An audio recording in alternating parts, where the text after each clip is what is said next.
Hi folks, I'm Alex, I'm the Devil's Advocate. I talk about movies, music, TV, video games, whatever I feel like talking about on this channel. And today is a very special day because I saw a movie this weekend with my lovely off-screen wife, and I wanted to talk about it because it was a really good movie. I didn't get a chance to make this video earlier. There was a lot of other stuff happening. Iceman was happening. We got a chance to see this movie. I didn't get a chance to talk about it until today, and I'm very excited to talk about it because I really like this movie. And it is called Is God Is. You may have heard of it, you may have not heard of it. This is a first-time directorial debut by, what is her name? Aleshea Harris. Aleshea Harris, apparently, I've been reading and hearing about, that she made a play, like Is God Is a play, off-Broadway play, won some awards in like 2017, 18, and then got into development, picked up by this, I don't know the studio here, but it's Tessa Thompson, the actress. She created a studio to highlight smaller first-time directors, and this is like one of their first big productions that they put out. We saw a trailer for this months and months ago, and I just put it on the calendar. I was like, this looks cool. Let's check this out. And what sold me on this movie? Well, just the trailer alone gave very like grindhouse feel to it. Very distinct visual style, distinct shot choices. Also, the characters, the plot of this movie is bone simple. It is, your father tried to burn us to death when you were children. Go get him. Girls, I'm gonna make this real simple. Make your daddy dead. Real dead. This seem a little crazy. Not as crazy as setting your wife on fire in front of your kids. The mother is being played by Vivica A. Fox. And I'm like, Vivica A. Fox, you're back? You're doing movies? Okay. Who else appears in this film? Janelle Monáe. Erica Alexander from Living Single is in this. And Sterling K. Brown from This Is Us. The other actors, I don't personally know, but if they are in other things, you know, good on them. But we got Justin Ross as Riley, Xavier Mills as Scotch. These are two brothers in this movie. Josiah Cross, Ezekiel. And the stars of this film, Cara Young as Racine, Mallory Johnson as Anaya. These performances are quite amazing. They, like I said, they are playing twins and that's the story, that's the setup. You know, spoilers if you don't want to know anything going in, but that's the setup of this film. Is they are burned to varying degrees. One has burns all over her face, the other one has burns down her arm. They kind of play with that dynamic a little bit of like how it may be a little easier for one to fit into society, even though her arm is definitely like visibly burned and whatnot. People usually look at you in the face first, and someone whose face is badly burned, there's a much more instant, quick reaction that people give. And just that dynamic. Racine, the one with the burns on her arm, is a lot more hot-headed and quick to violence and anger.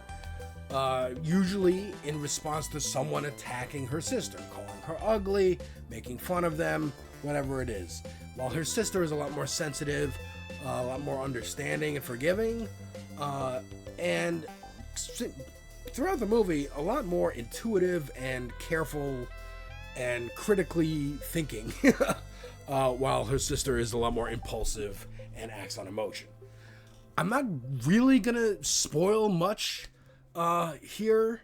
Like I said, watch it. The trailer might be a spoiler. Even me giving you the plot summary might be a spoiler.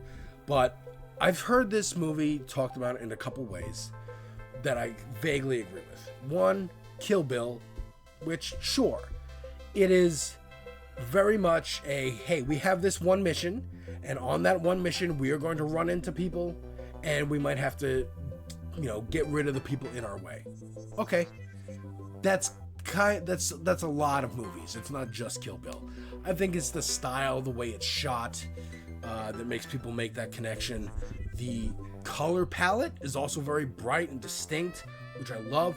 The way they communicate, like I was about to say before I got distracted, these two actresses, Kara Young and Mallory Johnson, do such a fantastic job of playing off each other as if they are twins. They are in a bubble. The rest of the world, it is them versus the world. And the way they communicate, even non-verbally, like twin speak, so it's called, they put subtitles on the screen so you can understand what they're saying to each other with just looks and glances and even grunts and stuff. It is very, very cool. And I do like that they are unambiguously crazy as well. Like, this almost reminded me a little bit of like The Mask of Leslie Vernon. I think that's what that movie was called, where it's like a horror movie where they follow the killer from their perspective.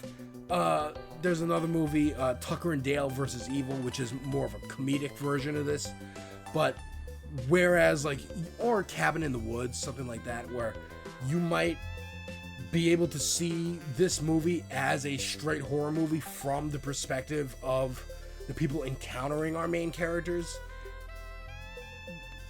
Almost a little bit in this film, where you can kind of see them as like crazy twins who were like on a path of destruction, rather than two twins, two people who are on a righteous path of vengeance. The other thing I've heard this movie compared to, so the Tarantino comparison, like, he did not invent grindhouse. This is grindhouse kind of style. Matter of fact, it more reminds me of Robert Rodriguez. One, because I think he's a better director than Quentin Tarantino, Zionist pig. But I also think Rodriguez's, this reminds me more of like From Dusk Till Dawn, Planet Terror, which is in Grindhouse, the Grindhouse movie that he put out with Tarantino, and Sin City. That kind of style of, again, shooting a lot of close-ups, a lot of like purpose. There's not a wasted frame in this. It is fantastic. Speaking of From Dusk Till Dawn, the other comparison I've seen is this is Sinners for Girls, which is reductive because any piece of art is for anyone because it's art and that's the nature of it. But two, Sinners is not for boys either. Just that the main characters are twins, and in Sinners it's boys, and in this movie it's girls. That's simplistic, but okay. It is very black. Again, I don't even know if there's a white character in this movie. I don't even think so. And I didn't even notice until right now. Isn't that interesting? It's almost as if race of people doesn't really matter if the story is really good. And in this movie, it actually does matter because it plays a theme. Yes, your lives are hard because you are burned, but your lives are even harder on top of that because you are two black women. And this movie really explores the dynamic of black women in society, how they will be pit against each other, even for minor differences like a burn on the arm versus a burn on the face. How are they perceived by the outside world, including other black people and black men in particular, and how they play a role in the subjugation of the violence inflicted upon black women. It is an amazing movie. Highly encourage you to watch it. Sterling K. Brown, I didn't watch This Is Us. My mom watches This Is Us, so I don't know his performance from there. I really only know his performance from seeing him on Saturday Night Live. And, for me, anyone who can play well on Saturday Night Live and can make fun of themselves and just will commit 100% to whatever dumb sketch they're doing, I always respect. I am a true New Yorker. I've been watching the show since I was born. So I respect him for that. But this role was, from what I understand, not one that he's done before. He hasn't really played like a villain. And it's also not exactly what you'd think. Especially while watching the movie. In the movie, it's built up, right? You never really see his face and all these flashbacks. by the way, Vivica A. Fox, amazing performance as well. You know, I first fell in love with her when I saw her in Independence Day many years ago, and she looks different now. It's been a while, and it's been a while since Kill Bill. I think that's another reason that people are comparing this to Kill Bill, just because this same actress is in it. But she's also like severely burned.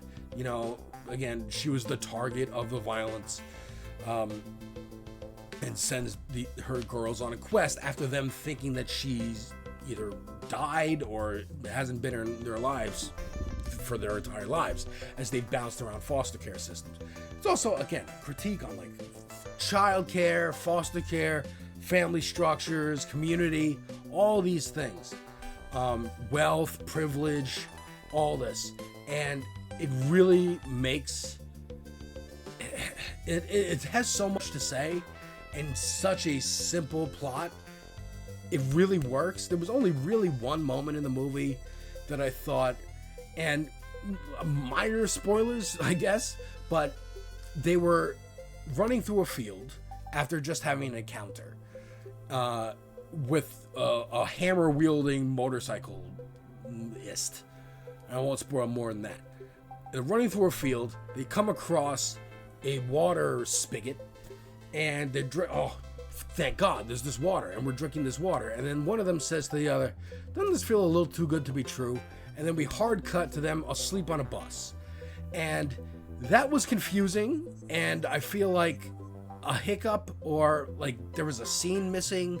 There was supposed to be a trap there. I don't know why that was in there.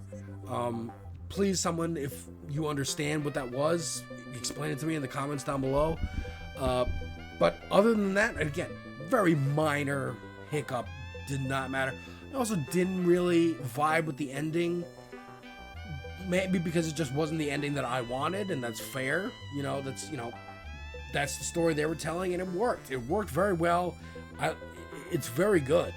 It's just maybe not the one I wanted, and that happens sometimes. Sometimes you get Force Awakens and Last Jedi and Rise of Skywalker, and sometimes you get Andor, and you're like, oh, thank God for Andor. Oh my God. But anyways, folks, those are my thoughts on Is God Is. What did you think? Have you seen it? I think you should. I really do. Plus, it's an original film. It's an original film. Yes, it's based on a play, but at least it's her play. It's Aleshea Harris's play.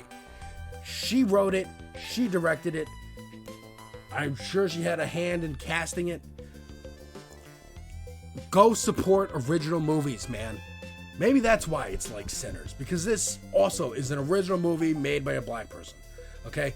Go enjoy an original film that is chock full of action, really funny, really heartbreaking, scary at times, makes you feel all the emotions, sometimes within the span of a minute. And it does it to perfection. I can't wait to see what Aleshea Harris has up in store next, going forward. I can't wait to see what Tessa Thompson's production studio puts out again. Maybe they're the new A24. I don't know, but I'm very excited. I think this was a fantastic film. I think you should go out and see it. And that's about as much as I'm going to ramble about it. So thank you very much for watching. Have yourselves a great day. I'm going to be back tomorrow with the season finale of The Boys. I'll be back this weekend, probably with lovely off-screen wife, to talk a little bit about horror movies, Hokum in particular, but also horror movies and looking for really scary ones. But so stick around and stay tuned. I love you all. Have a great rest of your day. Bye-bye.